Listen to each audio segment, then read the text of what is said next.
Hello guys, it's Angel again.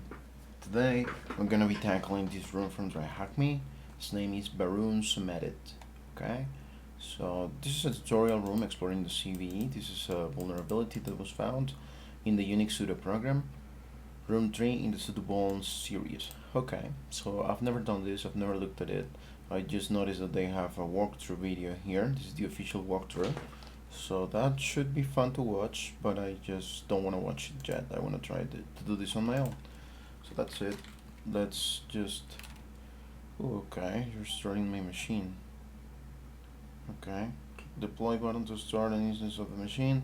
This machine can be accessed in the browser window at the top of the screen. If you would prefer to access the box manually, you can connect to it through the TryHackMe network using the attack box. Yes, that's what I would prefer to do. Using the attack box or your OpenVPN configuration. If you don't know how to do this, take a quick look. Please note that VMs can take a few minutes to boot up fully. Sure. Okay, so it's been deployed already. So let's just connect to our... Oh, forgot a little Tmox thingy.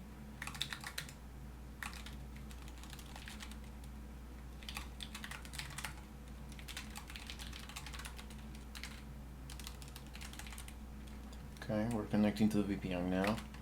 So next step is just to secure our connection. Do we have an IP? Not yet. So I want to sudo save 10.10.29.107, which is the IP that you can see here. So we are just connecting to the machine, making sure that we're only able to interact with this machine and vice versa. Let's keep going, right? So this is just the task 1 has been completed. Basically deploy the machine. The task 2, let's go. In January 2021, Qualys released a blog post detailing a terrifying new vulnerability in the Unix Sudo program. Specifically, this was a heap buffer overflow, allowing any user to escalate privileges to root. No misconfigurations required. This exploit works with the default settings for any user regardless of sudo permissions, which makes it all the scarier. The vulnerability has been patched, but affects any unpatched version of the sudo program from 1.8.2 to 1.8.31 p2 and 1.9 to 1.9.5, meaning that it's been around for the last 10 years. Okay, the program was very quickly patched, with patch versions making their way into the repository soon after, so this exploit will no longer work on up-to-date targets. However, it is still incredibly powerful. As with CVE 2019-18634, which we saw in the second Sudo Bones room. I don't think I've done this either. Have I? Oh, yeah. Okay, I've done this one. Okay. This vulnerability is a buffer overflow in the sudo program. However, this time the vulnerability is a heap buffer overflow, as opposed to the stack buffer overflow we saw before. The stack is a very regimented section of memory which stores various important aspects of a program. The heap, on the other hand, is reserved for dynamic allocation of memory, allowing for more flexibility in how values and constructs are created and accessed by a program. As with the previous room, we will not go into a huge amount of detail about how this works in the interest of keeping the content beginner friendly. All we will need to understand is that this vulnerability is incredibly powerful and extremely wide-reaching. So first up, what we can do to check whether a system is vulnerable? Fortunately, there's a very easy method. We can use check. Simply enter this command into a terminal. If the system is vulnerable, then this will override the heap buffer and crash the program. Okay.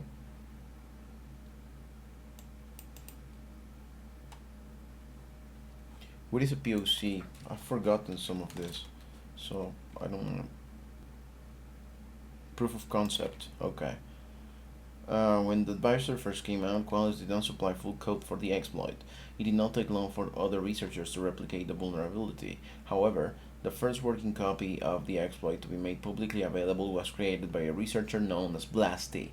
Their full exploit code can be found in here. There's a GitHub repository apparently.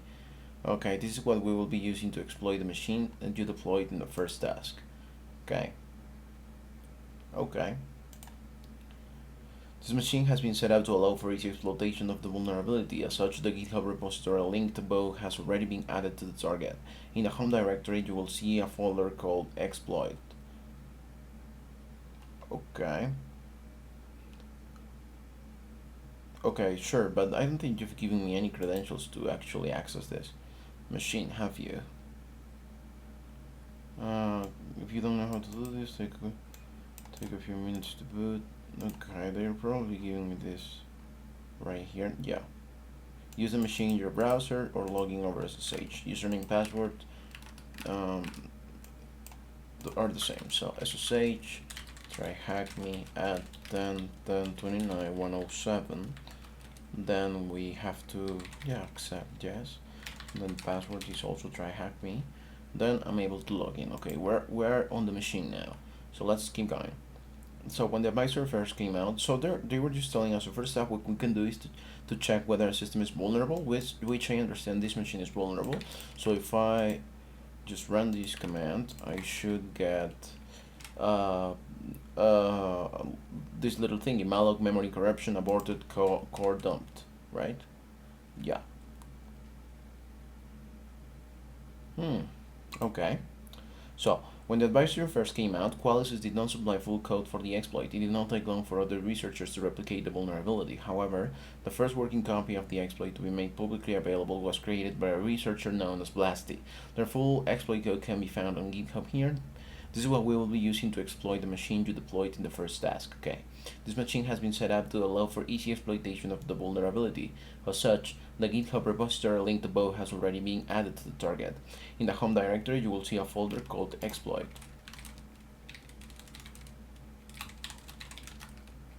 Okay. Then enter this directory, you will see a file called makefile. Okay. Yes, I'm able to see that. This indicates that we can automatically compile the exploit simply by typing make and pressing enter. Okay, let's compile our exploit. And then, okay, sudo hacks me a sandwich hacks, okay. Checking the contents of the directory, again we see that a new executable file has appeared. Let's see what is that. There's a sudo hacks me a sandwich, okay. We can see that. And when we run this file, we will be presented with several options. Okay, let's try that.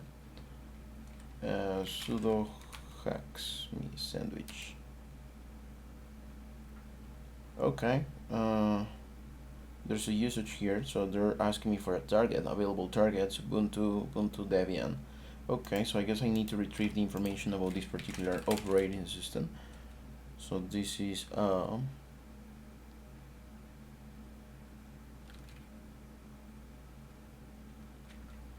let's keep reading. Okay. Sudo, yeah, note that the name of the executable has been changed here as it is the answer to question 1.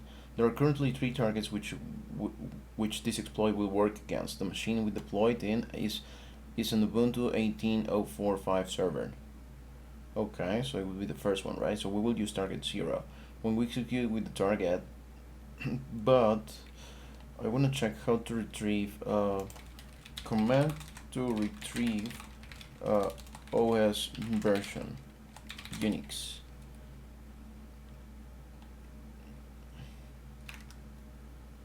Because it should tell me, right, that I'm on Ubuntu 18.04. It doesn't tell me here, so all kernel operating system. Okay.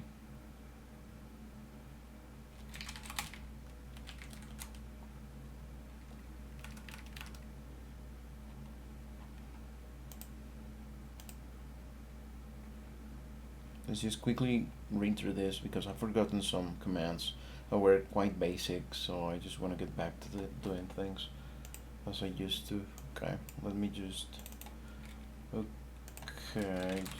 ChatGPT this real quick.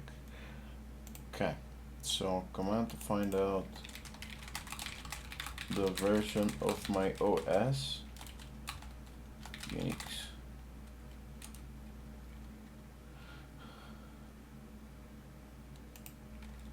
It doesn't tell me which Ubuntu version I'm running though. Oh, it's LSB release minus A. Is that it? Oh, yes, LSB release minus A does tell me the release. Yeah, so yeah, okay, so let's keep going, guys. I just wanted to review this again. So let's see. Exploit name, yeah, there are currently 3 targets. We'll be using the target 0. Okay, so when we execute this again, right, we're executing sudo and then on the target 0, it should do something, right? Bling bling, we got it. Okay, pray for your root shell. So did we get a root shell? Looks like we did. Yes, we are root. Okay, so we are root, guys. This has been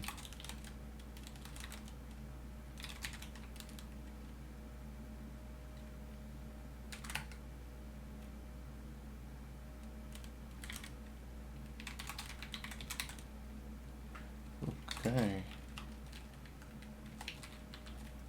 Looks like we got the flag, and we even got, after compiling, what is the name of the executable created? Blurred in the screenshot above. Well, the name of the executable created is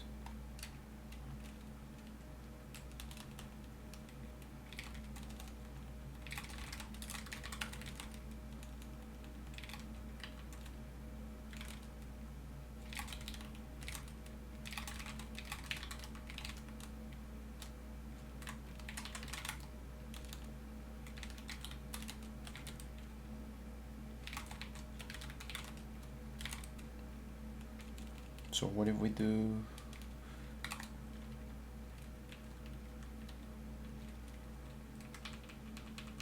this is the name of our executable.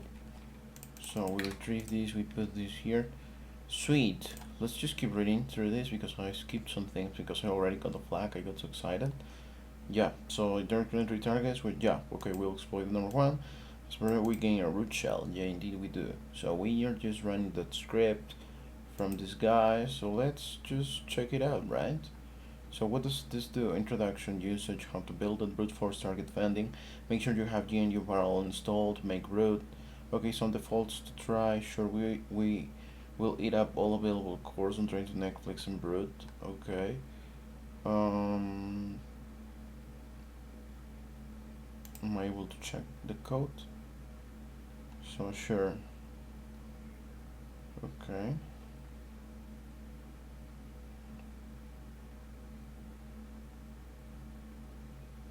Give the permutations here. Start rooting. Okay.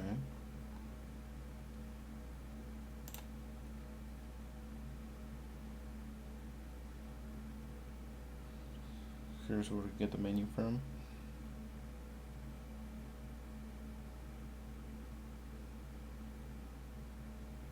So these are the 3 options. Okay, checking some arguments which are different than 2 or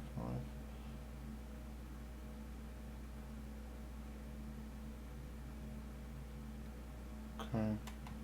Okay, guys. So that was it. That was this room. I just wanted to get through this real quick. Thank you for staying tuned, guys. And yeah, let's keep hacking.